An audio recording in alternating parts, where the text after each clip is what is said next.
What's up, everybody? Alex here. Welcome back to another video, and welcome to a contest entry and an opportunity to support one of my favorite people on YouTube. So this is a video for Chris over at Stylus Meets Vinyl, who is celebrating 1,000 subscribers and is doing a contest. And contests are cool because you get to support people, especially dope people like Chris, and then you get a chance to win something.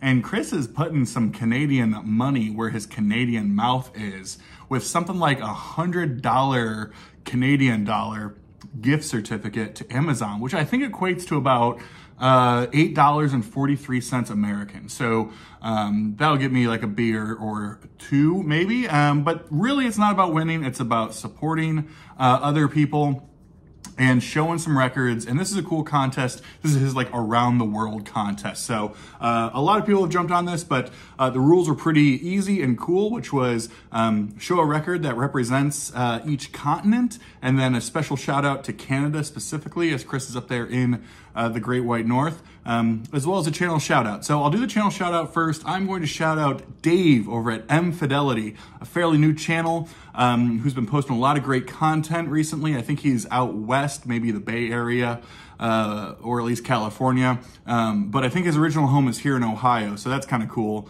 Dave participated in a contest of mine that's going on right now, and I thought that was cool. Checked out his channel. He's got a great one. So check out Dave at M Fidelity. His info is below, along with Chris's video celebrating 1,000 subscribers. So let's get into it and have some fun with it. So for North America, first, what could really represent North America? Did I just want to go with like an American band, a Canadian band, a Mexican-American band? Well, I wanted to go, you know, like an American-Canadian band, right? Both. And I think, you know, the obvious one would be the band, but then I think the other obvious one would be Buffalo Springfield here. So you have, obviously, Neil Young, Canadian, Dewey Martin, Canadian, Bruce Palmer, Canadian, and then obviously you have Stephen Stills and Richie Furay, who are both American. And so I've always kind of been interested in this whole, I don't know, transatlantic sort of band makeup, right? This idea of who's in the band, where do they come from? You know, it's not just 5 dudes from New York or whatever, but kind of all over the place. So, you know, always appreciate Buffalo Springfield. This is their second record, Buffalo Springfield, again from 1967. I don't have their debut. I'm always looking for it, but usually can't find a good copy of it. But yeah, Buffalo Springfield again, that is who I'm choosing to represent North America. Let's jump to South America here, right? Well, to me, at least in my music that I like, South America, and specifically the country of Brazil, is really sort of the home of some great subset of jazz, bossa nova. And to me, if you're a jazz fan or trying to get into jazz, to me, this is like a top 10 album you must have. There's some really great audiophile reissues out there, but originals also aren't that much. They're on Verve. This is an original here, but it's Getz Gilberto from 1964. Stan Getz and João Gilberto. Stan Getz is an American saxophonist, but João is a Brazilian guitarist. Also features Antonio Carlos Jobim, who's Brazilian. Most of the band on here is Brazilian. Obviously, this features one of the more popular, if not the most popular version of Girl from Ipanema, but that's been done a bazillion times. But to me, if you're into the sort of bossa nova feel, João Gilberto is probably as classic as you get in the bossa nova world. And this album is just a complete staple. So yeah, some good Brazilian stuff. Okay, so Europe. Well, a lot of different options. This is maybe a different take. This is an American band, but I'll show you why that's European here. So I'm going to go with Savatage, American heavy metal band. But of course, at this point, they're more of like a progressive symphonic metal band. And this is a record, Dead Winter Dead, from 1995. Concept record based in part in 1995. You're talking about the Bosnian War going on.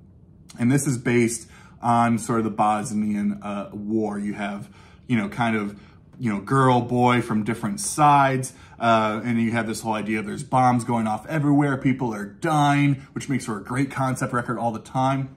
You know, we're not so far off. You know, we're talking the mid 90s for countries in Europe. specifically, I guess, Eastern Europe, and, that gets a little bit, I think, foggy. But, a lot of conflict going on at the time in these areas in the 90s. Now, the significance of this record that I talk about, some people know that Sabotage was the metal band that would eventually become the Trans-Siberian Orchestra.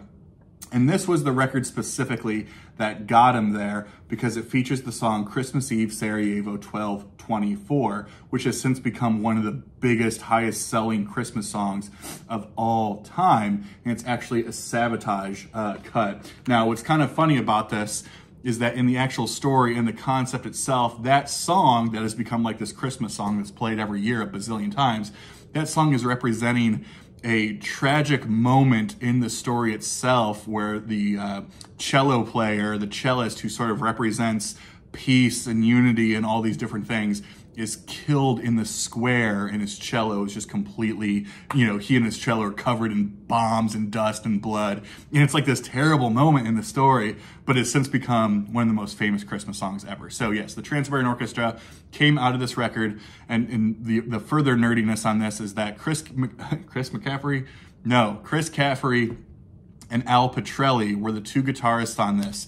They are now the musical directors of the Trans-Siberian Orchestra East and West. They have two bands because they do a bazillion dates. And so Chris oversees he's the musical director of the East Band, and Al Petrelli, of course, previously of Alice Cooper's band, as well as Megadeth, is the musical director for the West Band of Trans-Siberian Orchestra. And it really all truly began with this record, Dead Winter Dead, in 1995. And that's what I'm going with to represent Europe. Okay.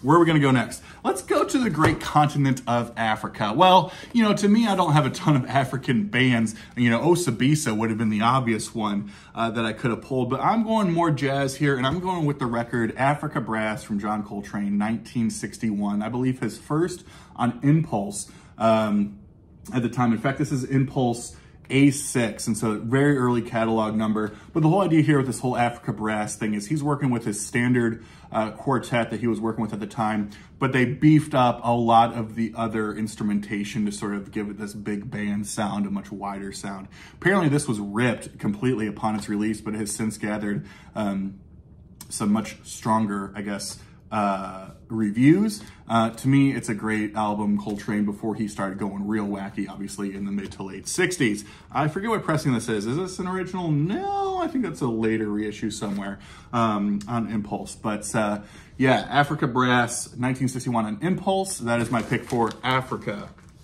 Okay, let's go to Australia. Well, I wanted to be super original and pick something wild, but you know what? I just went basic, and I'm of course going to go with Nick Cave, and I'm showing Wild God from this year.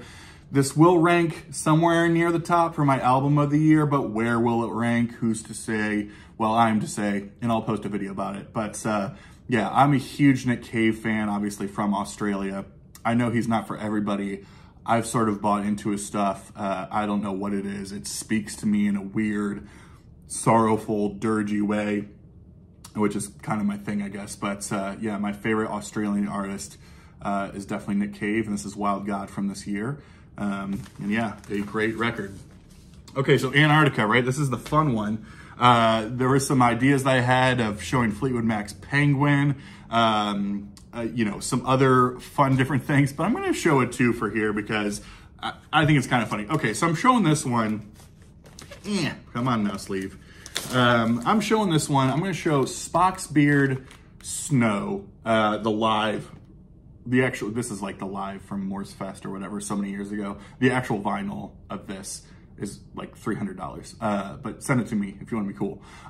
So Spock's Beard still are a progressive band, but started in the 90s and were led by Neil Morse, who would end up leaving in 2002, right basically as this record was being released. Born again Christian, found Jesus, did the whole thing, dedicated the rest of his life to God, left Spock's Beard, and has created some really great music since.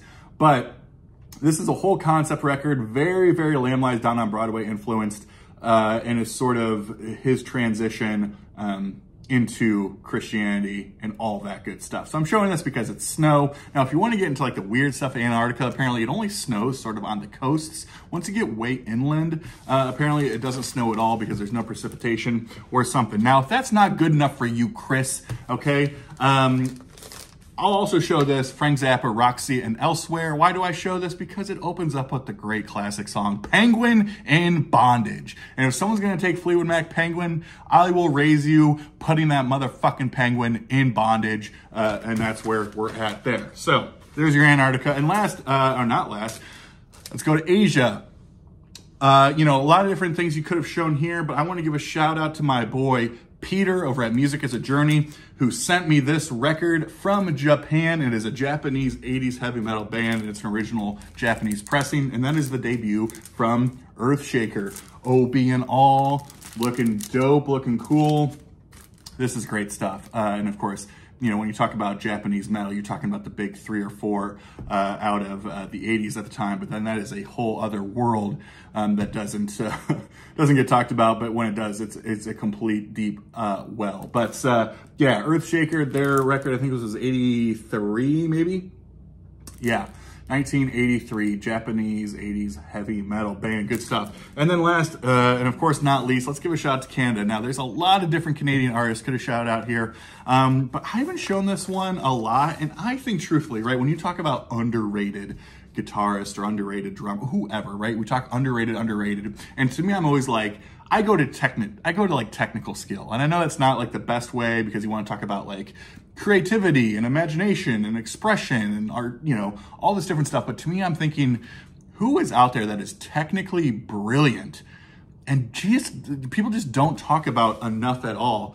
And to me, it is Rick Emmett and of course the band Triumph, right? You know, at this time, This Is Just a Game, 1979, had the huge hit, Lay It on the Line. I think Hold On was also on here, which was a big hit. You know, at this point, you have obviously Rush, who were sort of obviously their contemporaries because they were a heavier rock sound. But at the same time, you know, it was like people were kind of giving some reviews and they're like, you know, Rush is going into a lot of different pretentious proggy stuff. And Rick Emmett with Triumph is like, we're just a solid, hard rock and roll band. And that is totally the case. So, yeah, I'm going to show Triumph again, Just a Game. What an amazing band. This string of albums they had kind of going through that late 70s, early 80s period are fantastic. And anytime I can shout out Rick Emmett, I certainly will. What an incredible guitarist, not talked about enough at all. And this is just some great music. So there you all go. There you go, Chris. Congratulations, sir, on 1,000 subscribers. Hope you enjoyed this. Hope everybody else enjoyed this as well. Please go check out Chris as well as checking out Dave over at Infidelity. Their info will be below, and I will see you all on the next video. Take care now. Bye-bye then.